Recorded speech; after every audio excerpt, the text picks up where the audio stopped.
দিন এই দেহ থেকে আত্মাটা পার হয়ে যাবে, বের হয়ে যাওয়ার পরে আপনার ঠিকানা হবে বন্ধু কবর। এটা আপনার বাড়ির আঙ্গিনায় হতে পারে, অথবা একটু দূরে হতে পারে, অথবা পুকুর পাড়ে হতে পারে, না হয় পাহাড়ের চূড়ায় হতে পারে, অথবা গ্রামের কোনো কবরস্থানে হতে পারে আপনার কবর। বন্ধু, এখান থেকে আমেরিকার খবর পাওয়া যায়, আমেরিকা থেকে বাংলাদেশের খবর পাওয়া যায়, কিন্তু 3.5 হাত মাটির ঘরের খবর পাওয়া যায় না। পৃথিবীর মানুষ কেমন করে বললে তোমরা বুঝবা গো? বন্ধু, এতটা ভয়ঙ্কর হবে। পরকালের কথা চিন্তা করে মা আয়েশা কান্দে। আমার নবীজি প্রশ্ন করলেন, আয়েশা রে, তুমি কান্দো কেন? ইয়া রাসূলুল্লাহ, ইয়া হাবিবাল্লাহ, নবী গো, কান্নার কারণ হলো গো, ওই হাসরের ময়দানে নারী পুরুষ কি উলঙ্গ অবস্থায় থাকবে? নবীজি বললেন, হ্যাঁ, তারা উলঙ্গ অবস্থায় থাকবে।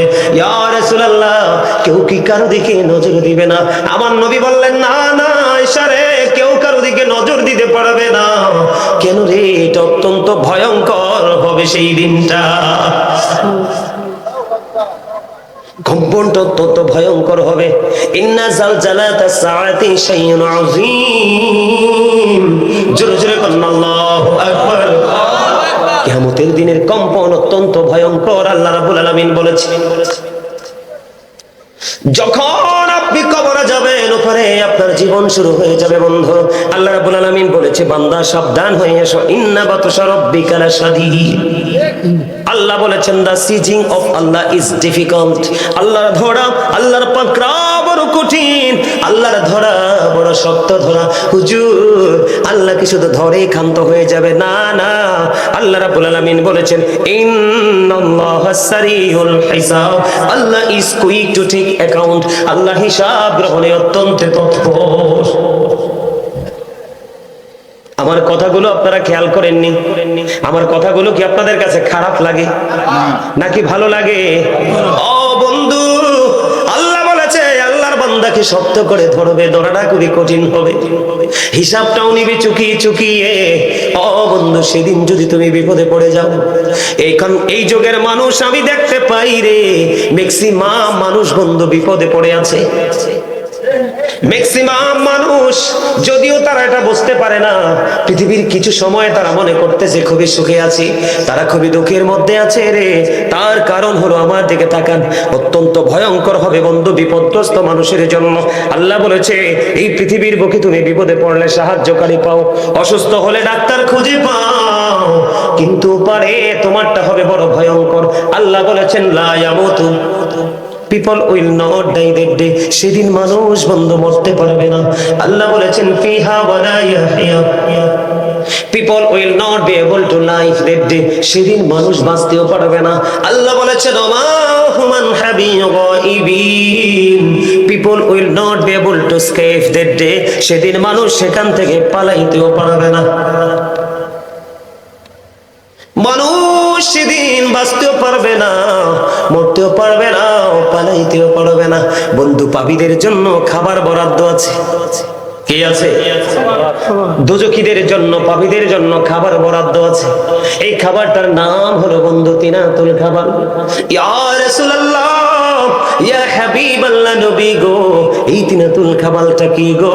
আমার নবীজি জানিয়ে দিয়েছেন, এই তিনাতুল খাবারটা হলো আরেকটা জাহান্নামের নিংড়ানো রক্তপুঞ্জ। নাউজুবিল্লাহ বলেন না? আরে আরো জোরে বলেন না, নাউজুবিল্লাহ। রক্তপুঞ্জ কি মানুষ খেতে পারে? এটা কোনোদিন সম্ভব? খেতে হবে বন্ধু। পানির তৃষ্ণা লাগবে, পানির জন্য পাগল পাড়া হয়ে যাবে। হাদিস শরীফের মধ্যে এসেছে, পানি বরাদ্দ দেওয়া হবে। এতটাই গরম, এতটাই উত্তপ্ত, মাথা দিয়ে ডালতে দেরি, পেটের মধ্যে ঢুকতে দেরি করবে না। আর পেটের মধ্যে ঢোকার পরে সবকিছু বন্ধু নরম করে লিকুইড করে বের করে দিবে। বন্ধু, ওই যে বলেছি, বাঁচতেও পারবো না, মরতেও পারবো না, পালাইতেও পারবো না। এত কষ্ট, এত দুঃখ, এত যন্ত্রণা কে হবে সেদিন আপনার আমার সঙ্গী, আপনার আমার সঙ্গী বন্ধু সেদিন কেউ হবে না।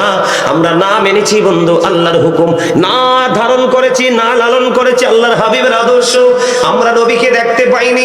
আলেম ওলামারা যুগে যুগে আলেমরা আপনাকে আমাকে ইনস্ট্রাকশন দিয়েছে বন্ধু, আমরা তাদেরকেও মানতে পারিনি, বরং এখন আলেমরা সত্য কথা বললে মসজিদের মিম্বার থেকে নামাই দেয়, আছে না নাই? এই ইদানিং বন্ধু অনেক খতিব সাহেবের চাকরি চলে গেছে হক কথা বলার কারণে। এটা হলো বন্ধু দুনিয়ার মানুষের জন্য বড় বিষয়।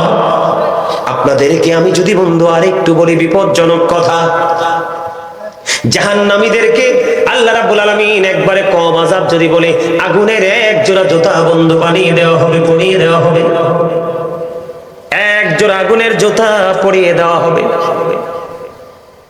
মাথার মগজটা গোস্তের পাতিলের চাইতে ভয়ঙ্কর রূপে উতরাইতে থাকবে। কে হবে সেদিন তোমার বন্ধু? কে করবে সেদিন তোমার সুপারিশ? কোরআন শরীফের 19 পারা সূরা শুআরা 88-89 নাম্বার আয়াত করে দেখেন, আল্লাহ রাব্বুল আলামিন বলে দিয়েছেন প্রাণের নবীজির মাধ্যমে, ঠিক কিনা বলেন? আরো জোরে। ডক্টর আহমদ পেয়ারা বাগদাদি পীর সাহেব কেবলা, যিনি বসরা ইউনিভার্সিটির লেকচারার ছিলেন, উনি বলে দিয়েছেন বন্ধু, of all the great religious personalities of all prophet Muhammad রাসূলুল্লাহ সাল্লাল্লাহু আলাইহি সাল্লাম ওয়াজ দ্য মোস্ট সাকসেসফুল। জোরে জোরে বলেন সুবহানাল্লাহ। ডক্টর হচ্ছে সবচেয়ে পাওয়ারফুল হিসাবে তিনি আখ্যায়িত করেছেন, জোরে জোরে বলেন সুবহানাল্লাহ।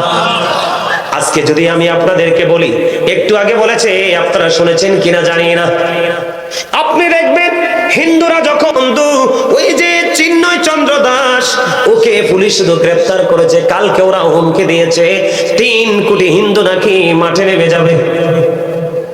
এত পাওয়ার, এত ক্ষমতা দাদা আসে কোত্থেকে? আজকে আসার কারণ হলো এই চিন্ময় কুমার দাস কয়েকদিন আগে ঢাকায় একটা বক্তব্য দিয়েছে, আপনারা শুনেন কিনা জানেন কিনা জানি না। আমরা মুসলমানরা কিভাবে বন্ধু পিছিয়ে যাচ্ছি একটু খেয়াল করেন। ওই চিন্ময় কুমার দাস তিনি কয়েকদিন আগে ঢাকা সুহরাওয়ার্দী উদ্যানে একটা বক্তব্য দিয়েছে। সে বলেছে আজকে থেকে আমার হিন্দু মা বোনেরা একটা যুদ্ধ করবে, সেই যুদ্ধটা হলো সন্তান জন্মের যুদ্ধ। আর আপনারা আবার প্রাণের নবী বলেছে, যেই বংশের মহিলারা বেশি বেশি করে সন্তান জন্ম দেয়, বেশি সন্তান প্রসব করে, তোমরা ওই বংশের মেয়েদেরকে বউ বানাইয়া ঘরে আনো। আর এখনকার ছেলে মেয়েরা এমন অবস্থা হয়েছে, নবীর আদর্শ থেকে দূরে চলে যাওয়ার কারণে, ইসলাম থেকে দূরে চলে যাওয়ার কারণে একটার দুইটার বেশি বাচ্চা নেয় না। কথা কন না কেন? ঠিক না বেঠি? কাকে লালন করে কাকে ধারণ করেছেন আপনি? আপনি ধারণ করেছেন, আমার দিকে তাকান, বাংলার ইমানদার মা বোনেরা তারা নামাজ পড়ে পাতলা জামা পরে। আমার নবীজি বলেছেন যেই মহিলা জামা পরার পরেও তার অঙ্গ দেখা যায়, সেই নারীটা উলঙ্গ। নারী জোরে জোরে কন্যা নাউজুবিল্লাহ। আপনার লজ্জাস্থান শরীর ঢাকার জন্য পোশাক দিয়েছে, আপনি পোশাক পরার পরও শরীর দেখা যায়। এই যে কৌশল এটা ঢুকাইছে বেঈমানেরা। কথা বোঝেন, আমার ওয়াজ বুঝে নেবেন বন্ধু। আমার কাছে মনে হয় আমাদের কুমিল্লার মানুষ আপনাদের পছন্দ না। পছন্দ তো কথা বলেন না কেন? এগুলো বাস্তব কথা কিনা? আপনারা হয়তো ওইভাবে চিন্তা করেন না। আজকে আমি এখন আপনাদেরকে দেখাবো, আপনাদের এই বগুড়া বন্ধু রাজাকপুর পূর্বপাড়ার অসংখ্য যুবকের পরনে জিন্স প্যান্ট আছে না নাই? ওই যে কন্যায় আমার ইয়াং ম্যানরা বসেছে, জিন্স প্যান্ট সবটি পড়ছে। এখন যদি বলি ইউ স্ট্যান্ড আপ, দাঁড়াও দাঁড়াও, প্যান্টটা একটু দেখাও, আমি দেখবো তার ম্যাক্সিমাম যুবকের প্যান্টটা, জিন্স প্যান্টটা নাভির নিচে। বেঈমানদের অপকৌশল আমি আপনাদেরকে বোঝাচ্ছি, খেয়াল করবেন গভীরভাবে বন্ধু। আপনারা সারা জীবন শুনেছেন শুধু নারীরা পর্দা করবে, না না, নারী শুধু পর্দা করবে না, পুরুষের জন্য পর্দা ফরজ। এর যুবকের দল, আমার দিকে তাকাও, তোমরা আমার দিকে তাকাও, হাসছো না বন্ধু? এটা অত্যন্ত গুরুত্বপূর্ণ একটা মেসেজ, তোমরা জেনে রাখো। কোরআন থেকে আমি বলছি, হাদিস না। হাদিস বললে দাদা ভাই হয়তো অনেকে বলে গায়ে পড়বে, তো বলবে এটা জাল হাদিস কইছি, কিন্তু কোরআন বললে জাল বলার কোনো সুযোগ নাই। বন্ধুরি আমার, ইমানদার পুরুষের জন্য আল্লাহ 3টা পোশাক দিছে। কয়টা? তোমরা বেশি করে শোনো, কারণ তোমরাই বেশি বেঈমানকে লালন করো। কারণ মাথার চুল কাটার স্টাইল ইহুদি স্টাইল, দাড়ি রাখার স্টাইল ইহুদিদের স্টাইল। তোমরা কেন বোঝো না দাড়ি রাখা নবীর সুন্নাহ? আর তুমি এমন ভাবে দাড়ি রাখছো, নেইমার মেসির মতো দুষ্ট লোক দাড়ি রেখেছে, তুমি তার স্টাইলে দাড়ি রাখলা, কোনোদিন কোন ইমাম সাহেবকে প্রশ্ন করলা না। তুমি কেন বুঝো না? তুমি যে জিন্স প্যান্টটা পরেছো, আল্লাহ বলেছেন লিবাসুত তাকওয়া যালিকা খায়র। তিনটা পোশাক দিয়েছেন আল্লাহ, একটা হলো লজ্জাস্থান ঢাকার পোশাক, আরেকটা হলো বন্ধু সাজের পোশাক, আরেকটার মধ্যে বন্ধু আরেকটা হলো তাকওয়ার পোশাক। আল্লাহর কাছে সবচেয়ে প্রিয় হলো তাকওয়ার পোশাক। বলে হুজুর তাকওয়ার পোশাকটা কোনটা? আপনি লুঙ্গি পরেন, প্যান্ট পরেন, পায়জামা বলেন, ট্রাউজার পরেন, যেটাই পরেন, আমার দিকে তাকান, উপর দিয়ে থাকবে নাভি বরাবর অথবা নাভির উপরে, আর নিচের দিক দিয়ে থাকবে টাকনুর উপরে। এরে বগুড়ার যুবক, রজাকপুরের যুবক রে, কত অন্যায় তোমরা করছো। বুখারী শরীফের মধ্যে এসেছে হাদিস খানা, যেই পুরুষ ইচ্ছে করে করে অহংকার করে করে ঝুলি ঝুলি টাকনুর নিচে পোশাক পরবে, বিজ্ঞান বলে তার যৌবনের দিক দিয়ে ছেলেরা দুর্বল হয়ে পড়বে, তাদের যৌবন যথাযথ কাজ করবে না। এটা সায়েন্টিফিক গবেষকদের কথা। আর কোরআন এবং হাদিস বলে, বুখারী শরীফের মধ্যে এসেছে, এই জিন্স প্যান্ট যারা ইচ্ছে করে যে কোনো পোশাক ইচ্ছে করে টাকনুর নিচে ঝুলি ঝুলি পড়বে, তার ঠিকানা হবে জাহান্নাম। কেন হবে জাহান্নাম? এই দিক দিয়ে উপরের দিকে নাভি বরাবর আর নিচের দিক দিয়ে থাকবে টাকনুর উপরে। এই কন্ডিশনে এই পোশাক পরা এটা ফরজ। আজকে তুমি এই পোশাক, আগে কিন্তু দাদা ভাই আপনারা দেখছেননি, আপনারাও তো ইয়াং ছিলেন, এই পোশাক কি ছিল? আপনারা কিছু মনে করবেন না, লজ্জা নয় বন্ধু, জানতে হবে। আমার কাছে অবাক লাগে, একটা যুবকের বাড়িতে মা আছে, বোন আছে, চাচি আছে, দাদি আছে, আছে না নাই?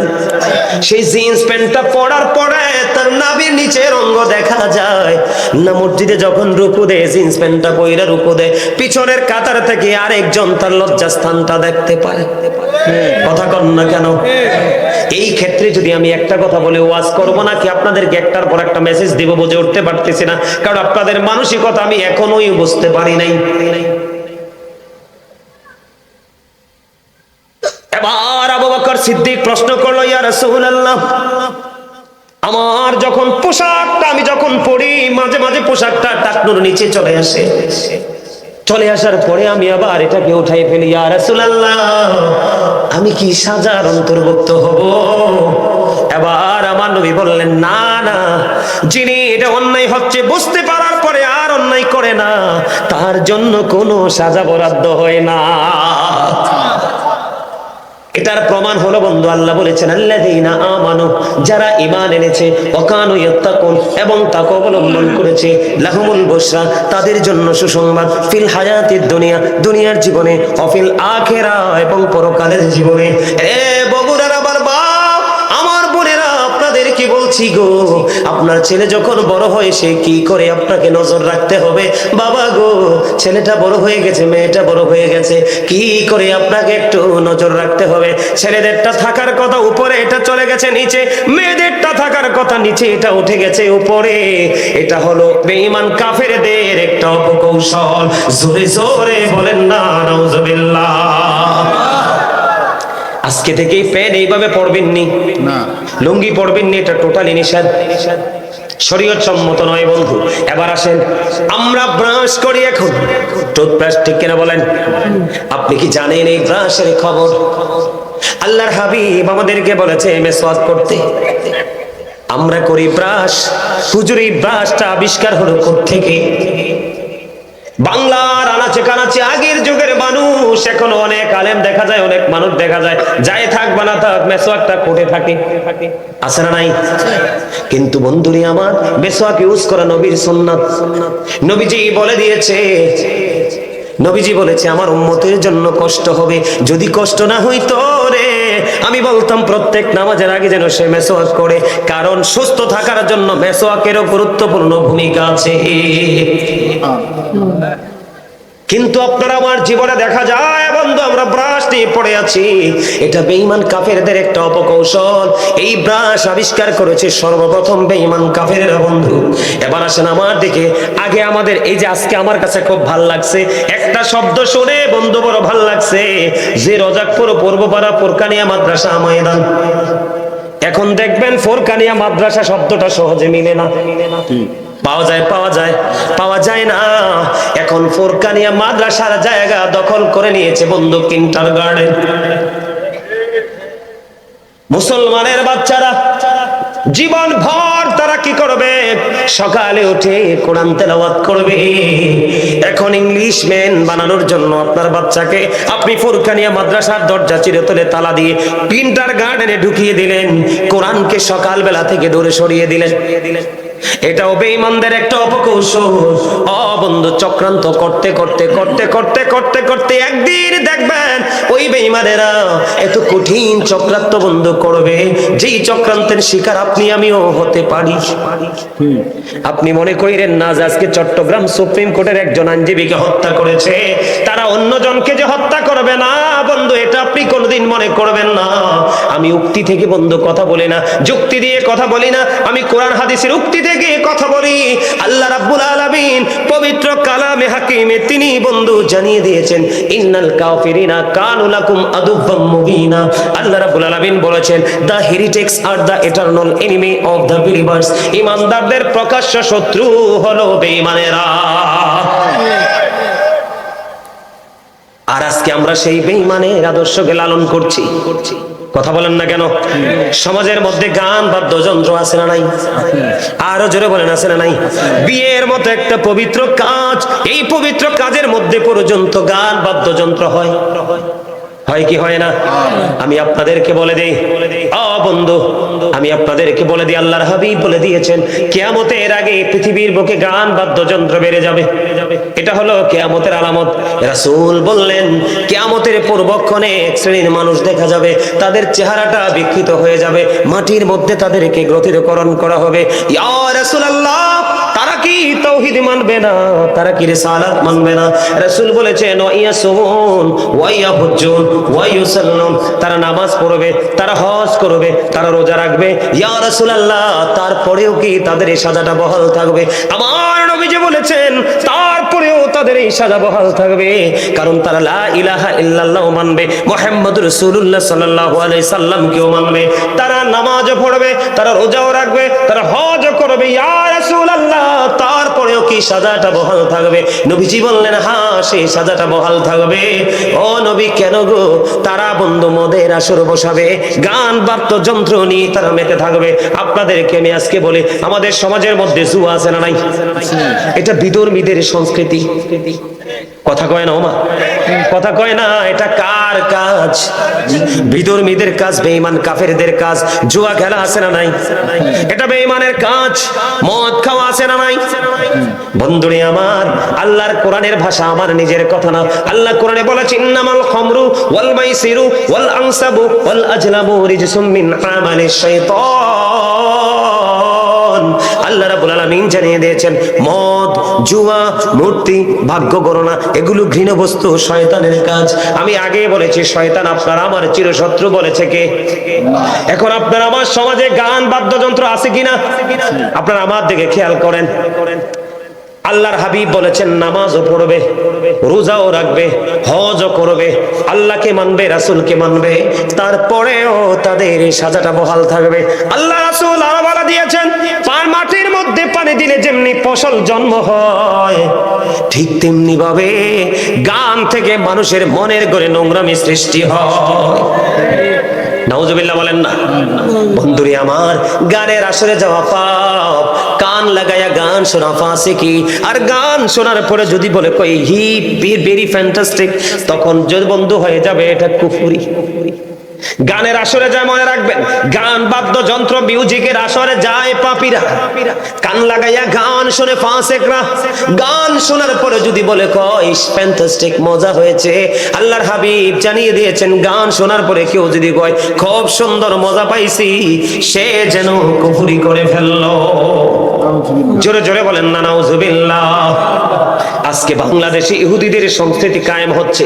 আপনারা আমার দিকে তাকান, কয়দিন আগে দেখলাম এক বাবার 5টা সন্তান, 5টাই বন্ধু অফিসার, কিন্তু বাবা মার ঠিকানা বৃদ্ধাশ্রম। এইটা আসছে পশ্চিমা দেশ থেকে।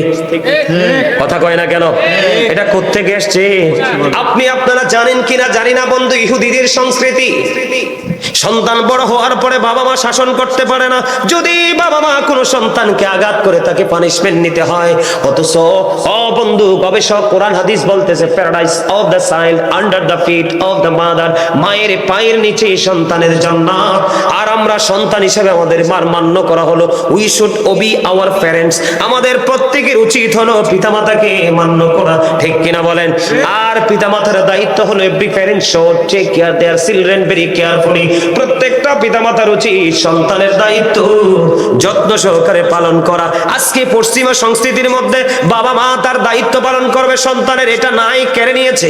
সন্তান বাবা মাকে আদর করে বুকে জড়িয়ে রাখবে, বন্ধু, সেটাও তারা কেড়ে নিয়েছে শুধুমাত্র পৃথিবীর একটু লালসা দিয়ে। জোরে জোরে কন্যা নাউজুবিল্লাহ। আমার কথাগুলো আপনারা বুঝতেছেন নি? বন্ধু, এই যে বললাম গান, বাদ্যযন্ত্র, মদ খাওয়া, হযরত ইমাম আযম আবু হানিফা রাহমাতুল্লাহি আলাইহি তিনি বলেছেন, তোমরা যদি কোনো মানুষকে দেখো মদ পান করতে, তোমরা তাকে 80টা ডোরা মারো। কেন গো? কারণ হলো মদ পান করার পরে তার মস্তিষ্কটা কি হয়ে যায়? বিকৃত হয়ে যায়, সেন্সলেস হয়ে যায়, বিবেক কাজ করে না। তখনই সে সামাজিক অনৈতিক কাজে লিপ্ত হয়। আজকে তাদের দেশের সংস্কৃতি। আমার একজন ভক্ত, বুঝছেন, আমার কাছের মানুষ, কয়দিন আগে বন্ধু আমেরিকাতে গিয়েছিলেন তিনি অন্য দেশে। ওখান থেকে তিনি কৌশলে আমেরিকা ঢুকেছে। ঢোকার পরে তিনি আমাকে বললেন ফোন দিয়ে, হুজুর কি এক জগতে আসলাম, মনে হয় বাংলাদেশ যেন চির শান্তির দেশ। সুবহানাল্লাহ বলেন না? ভাল লাগছে না আপনাদের কাছে? হ্যাঁ, বলে কেন গো? কয় বাংলাদেশ হলো হুজুর চির শান্তির দেশ। কেন রে? কয় ওই দেশে কেউ কাউকে আঘাত করে না, কেউ কাউকে কোনো কাজের জন্য বাধ্য করে না। এই দেশে যত কাজই করেন হালাল কাজ অবশ্যই আছে, সবাই যে হারাম করে তা না, তবে ম্যাক্সিমাম মানুষই তার ভালো কাজের পাশাপাশি মদটাও বিক্রি করা লাগে। নাউজুবিল্লাহ বলেন না? এটা হলো বন্ধু বেঈমান কাফেরদের অপকৌশল। আজকে বন্ধু আমার দিকে তাকান, মদ খাওয়া থেকে, জুয়া খেলা থেকে, এরপরে দেখেন আমাদের দেশের ছেলেরা যে মাথার চুল কাটে, এটা পুরোটাই বন্ধু শরীয়ত বিরোধী, ইসলাম বিরোধী। নাউজুবিল্লাহ বলবেন না? আজকে তারা চতুর্দিক দিয়ে আমাদেরকে গ্রাস করে আসছে বন্ধু। করতে করতে করতে করতে আজকে শুনতে পাইলাম চট্টগ্রামে আমাদের একজন লয়ার, একজন ব্যারিস্টার, তাকে বন্ধু তারা হত্যা করে ফেলেছে। আপনি দেখেন মুসলিম কান্ট্রিতে থেকে কত বড় দূরদর্শিতা তাদের, কত বড় পাওয়ার। এই জন্য বলেছি বন্ধু, আপনি ইসলামে রঙে রঙিন হন। এই শক্তি হলো বড় শক্তি, কারণ ইসলাম হলো আল্লাহর মনোনীত ধর্ম। আল্লাহ বলেছেন ইন্নাদ-দীনা ইনদাল্লাহিল ইসলাম। Islam is not only a religion but also complete code of life. পরিপূর্ণ এবং পূর্ণাঙ্গ জীবন ব্যবস্থা ইসলামের মধ্যে। এটার মধ্যে যদি সঠিকভাবে আসতে পারে, তাহলে কেউ কখনোই আপনার আমার ক্ষতি করতে পারবে না। কথা বলেন না? ঠিক না ঠিক? মানুষ কোন দিক দিয়ে সুস্থ আছে? আছে সুস্থ? কোন দিক দিয়ে সুস্থ নাই। আপনার আমার দেশে সুদ চলে কি চলে না? আপনাদের এই বগুড়াতে সুদ চলে কি চলে না? তো সুদ খাওয়ার পরে আপনি নিজেকে মুসলমান দাবি করতে পারেননি, আল্লাহর বান্দা দাবি করতে পারেন? সুদ কি হারাম না হালাল? এই কথা কইলে তো মসজিদের মিম্বর থেকে নামাই দিব। তবে হুজুর এই জুমাটা আমি পড়াই ফেলবো, আপনি চলে যান। আছে না? এই সুদ সুদ আপনাদের বগুড়ায় আসেনি? আছে। এটা তো হচ্ছে বেঈমান কাফেরদের কাছে একটা পান্তা ভাতের মতো, শরবতের মতো। তাদের দেশে এটা বাধ্যতামূলক। তাদের দেশে আপনার বাধ্যতামূলক। এই বাংলার জমিনে আপনার টাকা আপনি চাইলে যে কোনো ভাবে আপনি ইনভেস্ট করতে পারেন, কিন্তু ওই দেশে চাইলেও ইনভেস্ট করা যায় না। তারা পুরো রাষ্ট্র, পুরো জাতিকে এমন ভাবে কন্ট্রোলিং এ নিয়ে এসেছে বন্ধু। আমি কোন দিক দিয়ে আপনাদের সাথে আলোচনা করব? আমরা ইসলামের বিপক্ষে যেগুলো আছে সবগুলো ধারণ করেছি, আর ইসলামের পক্ষে যা আছে সব কিছু আমরা বয়কট করেছি। কথা কন না কেন? সমাজের মধ্যে এই যে একটু আগে বললেন বাবা মার কথা, আমিও বললাম, আমার ভাইয়েরাও বলল, বাবা মার কথা বলছে কি বলছে না? ওইটা কিন্তু ওখান থেকে এখানে আসছে, হুট করে কিন্তু এটা সংস্কৃতিটা চালু হয় নাই বন্ধু। এই জন্য আমি আপনাদেরকে বলি, আমরা একটা একটা করে সবগুলো অন্যায় দিকে আমরা ধাবিত হয়ে গেছি। আপনাদের এই বগুড়ার মধ্যে মানুষের জায়গা দখল করেনি, কথা কয় না, করে কি করেনি? চুরি করেনি, ডাকাতি করেনি, পুকুরে মাছ মারেনি, সুদ খায়নি। বাংলাদেশের কোন জায়গা বাকি নাই। আপনি ভালো কথা যিনি বলবে, ভালো কাজ যিনি করবে, ওনার ডাকে কেউ সাড়া দিবে না। যত অন্যায়, যত অপরাধ, যত ইসলাম বিরোধী কাজ, ওইগুলোর সাথে মানুষের সম্পৃক্ততা। আমি আপনাদেরকে ছোট্ট করে বলি বন্ধু, হাদিস শরীফের মধ্যে এসেছে, বন্ধু আল্লাহর হাবিব জানিয়ে দিয়েছেন, আপনি যদি 10টি টাকা দিয়ে একটি জামা বানান, 10 টাকা দিয়ে একটি জামা বানান, এর মধ্যে 9 টাকা বন্ধু হালাল, আর একটি মাত্র টাকা আপনার হারাম, সুদের হোক, ঘুষের হোক। এই একটি টাকা যদি আপনি 9 টাকার সাথে যুক্ত করে জামা কিনা যদি আপনি নামাজ পড়েন, কিয়ামত পর্যন্ত নামাজ কবুল হবে না। হারামটা এত বড় নষ্ট জিনিস, আর ওইটা ওই দেশের মানুষের জন্য বৈধ হয়ে গেছে। এর মধ্যে আমাদের বাংলাদেশের আনাচকানা চলিগলি সবচেয়ে বেশি বিকট রূপ ধারণ করেছে সুদের ব্যবসা। কেউ ডাইরেক্টলি, কেউ ইনডাইরেক্টলি, কেউ প্রত্যক্ষ, কেউ পরোক্ষ, কোনো না কোনো কৌশল অবলম্বন করে বন্ধু সুদ খায়। লা তুকবালু সালাতুন বিগাইরি তুহুর ওয়ালা সাদাকাতুম মিন গুলুল। পবিত্রতা ছাড়া ইবাদত কবুল হয় না, হালাল টাকা ছাড়া দানও কবুল হয় না। জোরে জোরে বলেন আল্লাহু আকবার। আমি আপনাদেরকে দুটো এক্সাম্পল দিব বন্ধু, আমার দিকে তাকান। আল্লাহর হাবিব যে মেরাজে গেছে, আমরা সবাই তো সেটা জানি। আল্লাহর হাবিব যখন মেরাজে গেলেন, মেরাজে যাওয়ার পরে তিনি যখন জাহান্নামের দিকে নজর দিলেন, জাহান্নামের দিকে নজর দিয়ে চাইয়ে দেখলেন এক একটা মানুষের পেট এক একটা ঘরের মতো বড় বড়। জিব্রাইলকে প্রশ্ন করলেন, ভাই জিব্রাইল, এই যে ঘরের মতো বড় বড় পেট হলো মানুষগুলো, এরা কারা? এবার জিব্রাইল উত্তর দিয়ে দিলেন, ইয়া রাসূলুল্লাহ, এগুলো হলো পৃথিবীর সুদখোর। জোরে জোরে কন্যা নাউজুবিল্লাহ। আপনার আমার প্রাণের নবী ডাক দিয়ে বললেন, এদের পেটের মধ্যে শুধু সাপ আর বিচ্ছু দেখা যায়। আমাদের কাছে কিন্তু এগুলো করতে ভালো লাগে। সামুর ইবনে জুনদুব রাদিয়াল্লাহু তাআলা আনহু থেকে হাদিস কানা বর্ণিত, হাদিস কানে এসেছে বন্ধু বুখারী শরীফের মধ্যে। আল্লাহর হাবিব সাহাবায়ে কেরামদেরকে ডেকে ডেকে বললেন, তোমাদের মধ্যে এমন কি কেউ আছো রে স্বপ্ন দেখেছো? সাহাবায়ে কেরাম বললেন, ইয়া রাসূলুল্লাহ, আমাদের মধ্যে স্বপ্ন দেখেছে এমন লোক এই দুনিয়া এখন নাই। আমার নবীজি বলেছেন, আমি বরকতময় স্বপ্ন দেখেছি, তোমাদেরকে একটু বলবো কি? সাহাবায়ে কেরাম বললেন, ইয়া রাসূলুল্লাহ, আমাকে বলুন। নবীজি অনেক ঘটনা বিস্তারিতভাবে বললেন, এর মধ্যে একটা ঘটনা আমি আপনাদেরকে বলি। আল্লাহর হাবিব দুজন ফেরেশতার সফর সঙ্গী হয়ে যখন ভ্রমণে বের হলো, তিনি চাইয়া দেখলেন একটা নদী দেখা যায়, রক্তের নদী। এই রক্তের নদীর মধ্যে একটা লোক সাঁতার কেটে কেটে কুলে আসতে চায়, পারে আসতে চায়। বন্ধু, পারে যখন আসতে চায়, এবার আমার নবীজি বলতেছেন, হাদিস শরীফের মধ্যে এসেছে, পারে লোকটা আসতে চায়, আর পার থেকে একজন লোক খালি পাথর নিক্ষেপ করে। সে হাজার চেষ্টা করেও বন্ধু পারের দিকে আসতে পারে না। এবার আমার নবীজি সফর শেষ হলো, ফিরে আসবে, এবার প্রশ্ন করলেন, নবীজি প্রশ্ন করলেন, ফিরে যাব, চলে যাব, কোনো দুঃখ নেই, কিন্তু এতগুলো দৃশ্য দেখেছি, তার মধ্যে একটা হলো এইটা, এটা কি রে? এবার ফেরেশতারা জানিয়ে দিলেন, ইয়া রাসূলুল্লাহ, নবী গো, এরা হলো পৃথিবীর সুদখোর। নাউজুবিল্লাহ বলেন না। রক্তের নদীর মধ্যে বন্ধু সাঁতার কাটতেছে, চেষ্টা করতেছে, কুলে আসতে পারে না। আমি যদি আপনাদেরকে বলে বন্ধু, এই সুদের জায়গাটা শেষ করে দিলাম, ছোট্ট ছোট্ট করে বলছি, আপনার আমার মধ্যে দেখা যায় এখন মিথ্যাবাদী আছে না নাই? আরো জোরে বলেন না। এই হাদিস শরীফের মধ্যে এসেছে, আল্লাহর হাবিব সফরে গেলেন, সফরে যাওয়ার সময় তিনি আরেকটা দৃশ্য তিনি দেখতে পাইলেন। একটা লোক বন্ধু এই গদির মধ্যে চিত হয়ে হেলান দিয়েছে। আমার নবীজি দেখতে পাইলেন এই লোকটার এই মাথাটা এই দিক দিয়ে লোহার চিরুনিয়া আস্থা দিয়ে বন্ধু চামড়াটা তুলে ফেলা হচ্ছে। টেনে টেনে চামড়াটা তুলে ফেলা হচ্ছে।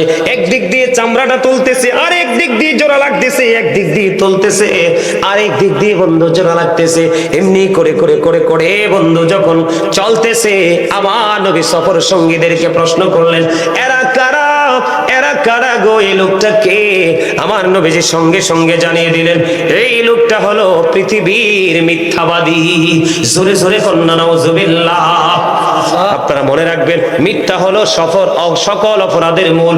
যার কাছে মিথ্যা কথা খুঁজে পাবে, তার কাছে বড় বড় অপরাধও খুঁজে পাবে, কারণ মিথ্যা হলো সকল পাপের প্রসূতি। জোরে জোরে নাউজুবিল্লাহ। বলে হুজুর মিথ্যা বলে কেমনে? এখন দেখবেন মানুষ মোবাইলের মাধ্যমে, সোশ্যাল মিডিয়ার মাধ্যমে বন্ধু সংবাদ পাঠক পাঠিকারা আছে, এলাকার মধ্যে চা দোকান আছে, বাড়ির মধ্যে কিছু মহিলা আছে, মিথ্যা বলে বলে মানুষের মধ্যে বিভ্রান্তি সৃষ্টি করে, আছে না নাই? ওই মিথ্যাবাদীর জন্য তো ভয়ঙ্কর সাজা হবে রে। ও বন্ধু, চামড়াটা একদিক দিয়ে তোলা হবে, আরেক দিক দিয়ে জোড়া লাগবে, একদিক দিয়ে তোলা হবে, আরেক দিক দিয়ে জোড়া লাগবে, এমনি করে করে বন্ধু তার সাজাটা কন্টিনিউ চলতে থাকবে। জোরে জোরে বলেন না নাউজুবিল্লাহ। ওই হাদিসের আরেকটা পার্ট যেটা নবীজি ফার্স্ট টাইমে দেখেছে, আমার নবীজি যাওয়ার সময় দেখতে পাইলেন একজন লোককে পাথর দিয়ে পাথর মারা হচ্ছে। যখন পাথর মারা হচ্ছে, তার মাথাটা ভেঙে চূর্ণ বিচূর্ণ হয়ে যাচ্ছে। ওই যিনি পাথর মারতেছে, তিনি পাথরগুলো কুড়াই আনতে যায়, টোকাই আনতে যায়, আনতে আনতে আবার চাইয়া দেখে পুরো মাথাটা আবার জোড়া লেগে যায়, ইনটেক হয়ে যায়।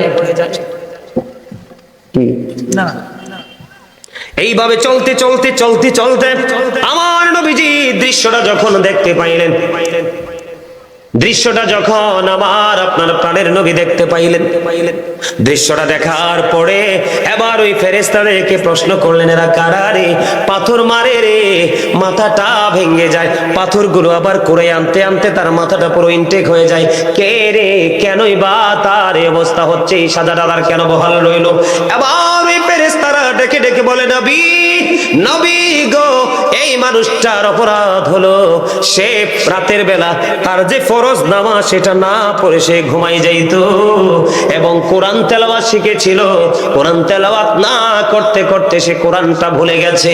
জোরে জোরে বলেন নাউজুবিল্লাহ। এই অপরাধ আমাদের মধ্যে আছে না নাই? এই জন্য আমি প্রায় আজে বলে বন্ধু, মুরব্বীদের অন্তর আল্লাহ রাসূলের প্রেম ভালোবাসায় ভরা, আর এই বর্তমান প্রজন্মের ম্যাক্সিমাম যুবক যুবতী, তাদের অন্তর হিংসা, নোংরামি আর আত্মগরিমায় ভরা। ওমা ওমা, কথা কি ব্যাটিক বলছি আমি? হ্যাঁ, আগের যুগের মুরব্বীদের কাছে গেলে যেই সফট আচরণ, আমলের ক্ষেত্রে বলেন, কথার ক্ষেত্রে বলেন, আপ্যায়নের ক্ষেত্রে, সব ক্ষেত্রে এখনো মুরব্বীরা যে সফট, এই জিনিসটা কিন্তু আমাদের দেশ থেকে উঠে যাচ্ছে, মুসলমানের কাছ থেকে উঠে যাচ্ছে। কেন?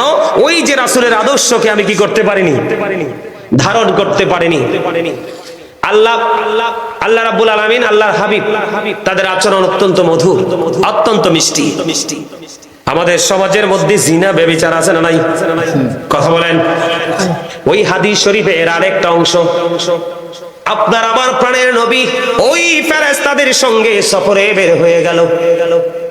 সফরে যখন বের হয়ে গেল, সফরে বের হয়ে যাওয়ার পরে নবীজি ওই হাদিস শরীফের আরেকটা অংশ বন্ধু, নবীজি দেখতে পাইলেন আগুনের একটা চুলা দেখা যায়, আগুনের এই চুলাটার মধ্যে বন্ধু উলঙ্গ নারী পুরুষ দেখা যায়। আমার নবীজি বললেন, এই উলঙ্গ নারী পুরুষগুলো এরা কারা রে? এবার আমার নবীকে ফেরেশতারা জানিয়ে দিলেন, ইয়া রাসূলুল্লাহ, ইয়া হাবিবাল্লাহ, নবী নবী গো, এই যে উলঙ্গ নারী পুরুষগুলো, এরা হলো পৃথিবীর জিনা এবং ব্যভিচারের কারণে ওয়ালা। জোরে জোরে বলেন নাউজুবিল্লাহ। অপরাধগুলো আমাদের মধ্যে আছে না নাই? আপনাদের বগুড়া এই বন্ধু